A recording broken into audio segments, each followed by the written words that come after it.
Thank you so much. Dear friends, I feel really privileged to be in Berlin on this 25th anniversary of the commemoration of the fall of the Berlin Wall, which for 28 years served as a shameful symbol of the Cold War and of the division of Europe. I wish to thank my good friend Mark Donfried and the Institute for Cultural Diplomacy for organizing this important conference on a date that coincides with this historic anniversary, and for inviting me to be a part of this commemoration.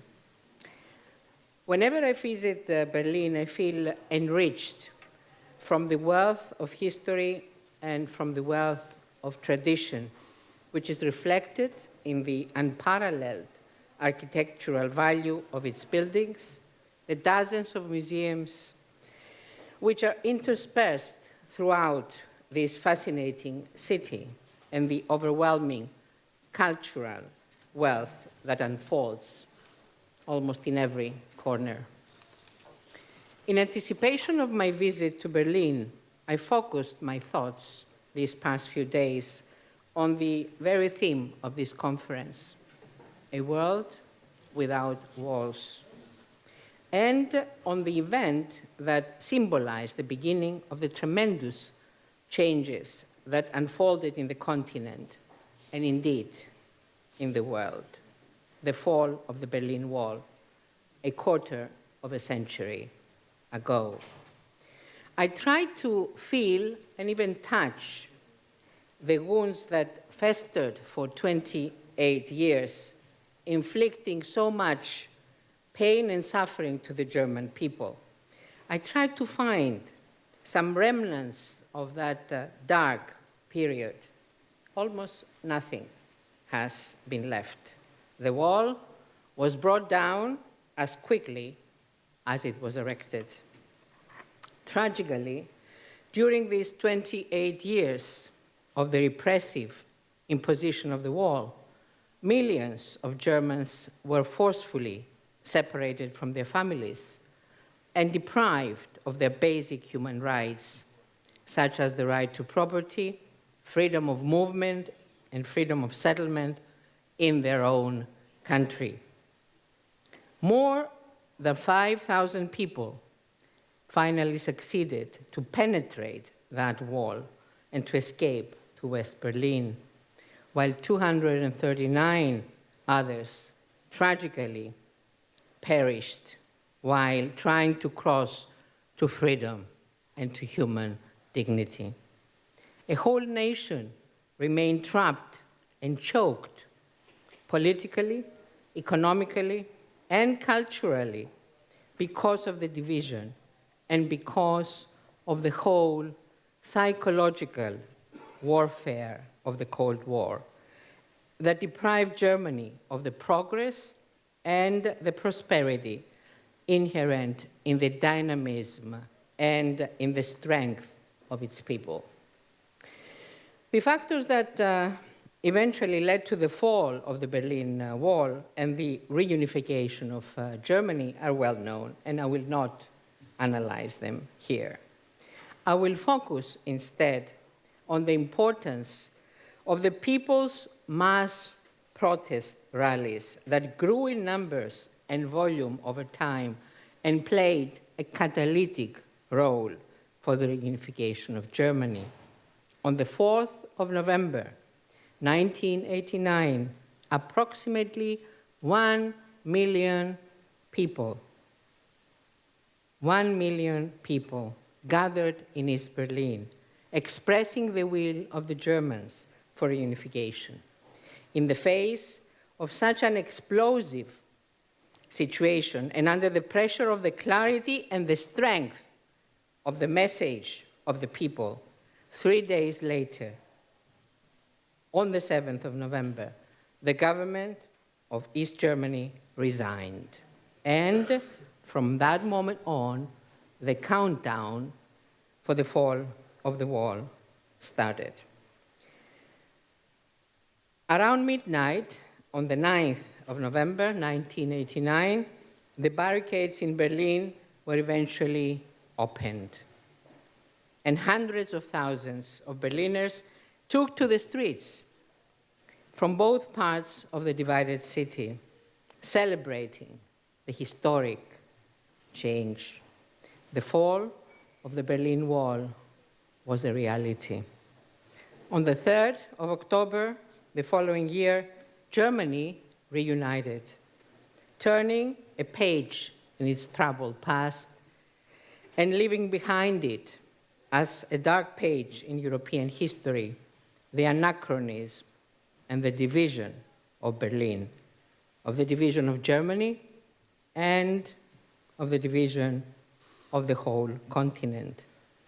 During these 25 years since the fall of the Berlin Wall, the world has witnessed another historic change, the reunification of Europe itself through the unprecedented enlargements of the European Union, first in 2004, 2007, and the most recent one, 2013. The former Eastern European countries joined the Union as full democracies and as part of a free and whole Europe. It is for this contribution to the advancement of peace and of reconciliation, democracy, and human rights in Europe that the European Union was awarded the Nobel Peace Prize for 2012. As the Nobel Committee stated in its decision for the prize, and I quote, "The fall of the Berlin Wall made European Union membership possible for several Central and Eastern European countries, thereby opening the way in a new era in European history. The division between East and West has to a large extent been brought to an end. Democracy has been strengthened. Many ethnically based national conflicts have been settled," unquote. Although these historic changes have taken place on the European continent, and an optimism prevailed throughout Europe, nevertheless, nearly 3,000 kilometers away from this reunited Berlin, in the European Union's southeastern corner, another divided city, Nicosia, capital of a member state of the European Union, the Republic of Cyprus, continues to suffer from a similar anachronism and irrationality of division, in this case, as a result of the 40-year-long Turkish military occupation. Despite the opening, and this is in quote, of some checkpoints since April 2003, which has definitely been an encouraging development following a 28-year-long period of rigid separation, the procedures imposed for crossing to the northern occupied area,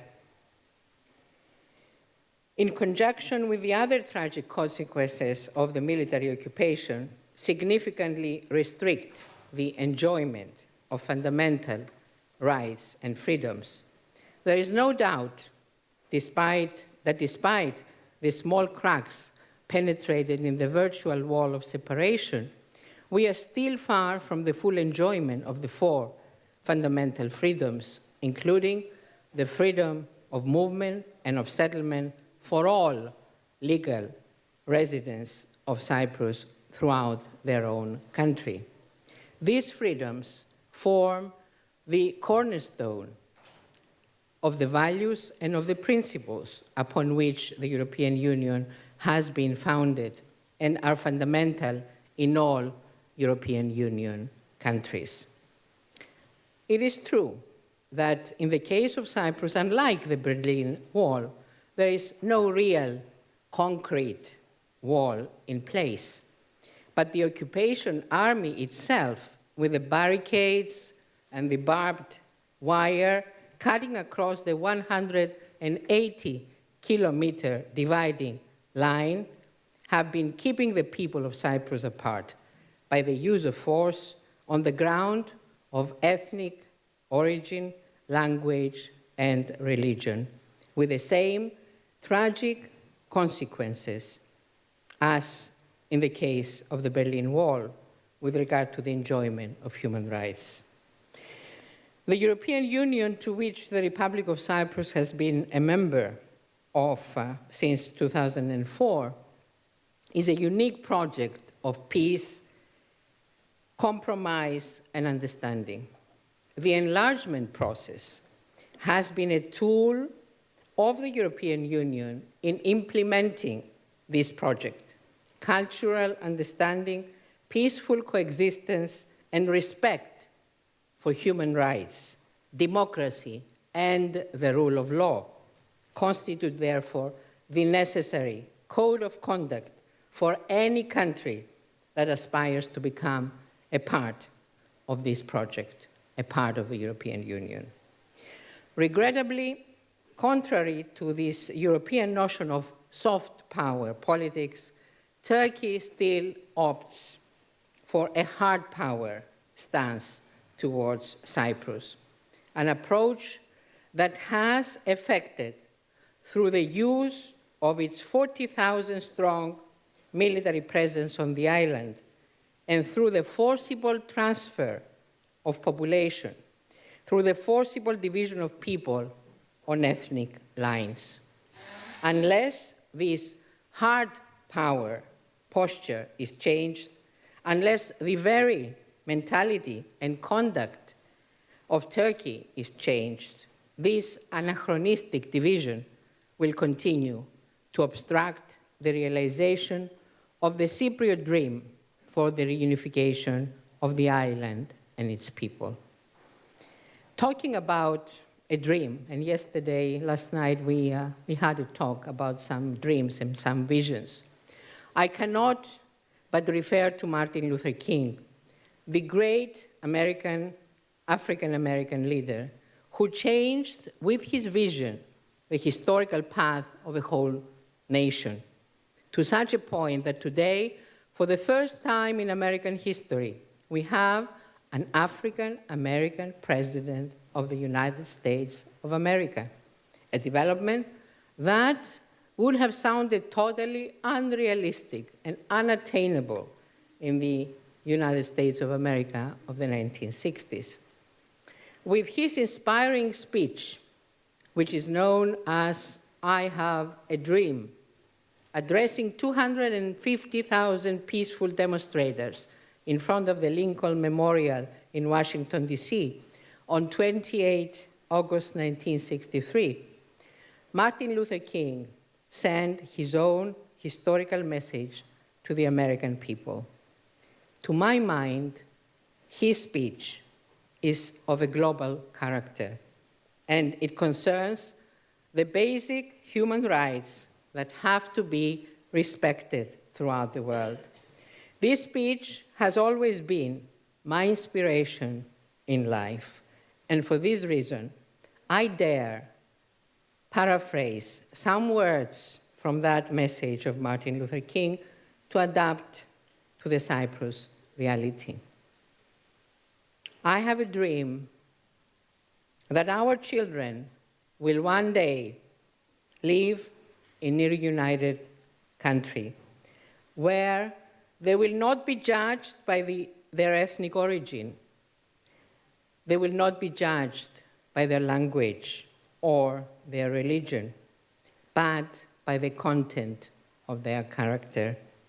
I have a dream that one day in all towns and in all villages of our country, young boys and girls, Greek Cypriot, Turkish Cypriot, Armenian, Maronite, and Latin, will be able to join hands as sisters and brothers. I have a dream today. This is our hope, and this is the faith. And if Cyprus is to be reunited, this must become true. We should spare no effort to make this dream of reunification of Cyprus a reality, because only through the peaceful coexistence of people, irrespective of ethnic origin, language, or religion, can a nation grow and can a nation prosper. Only by joining forces, utilizing all talents, living and working together in a reunited country where freedom, democracy, respect for diversity, mutual understanding, tolerance, and promotion of multicultural harmony can Cyprus and the Cypriot people be able to maximize the benefits deriving from their cultural and economic wealth, bringing along peace, progress, and prosperity. Towards reaching that goal, I strongly feel that we should work more in the direction of cooperation and reconciliation between Greek Cypriots and Turkish Cypriots. In preparing the ground for reunification, the two Cypriot communities need to foster a grassroots movement based on common objectives for unity and coexistence, reflecting their aspiration for living peacefully together and prospering together in their common homeland. All the communities of Cyprus, Greek Cypriots, Turkish Cypriots, Armenians, Maronites, and Latins, who together compose this historic and panoramic mosaic of the Cypriot society, must build together those bridges of understanding and cooperation that are necessary for tomorrow's peaceful coexistence. It is time for the civil society, the citizens themselves, to speak out and to take action based on a common platform, 3 simple words: together we win. It is time, like the Berliners did 25 years ago, to come to the streets and demand the demolition of the wall that separates them.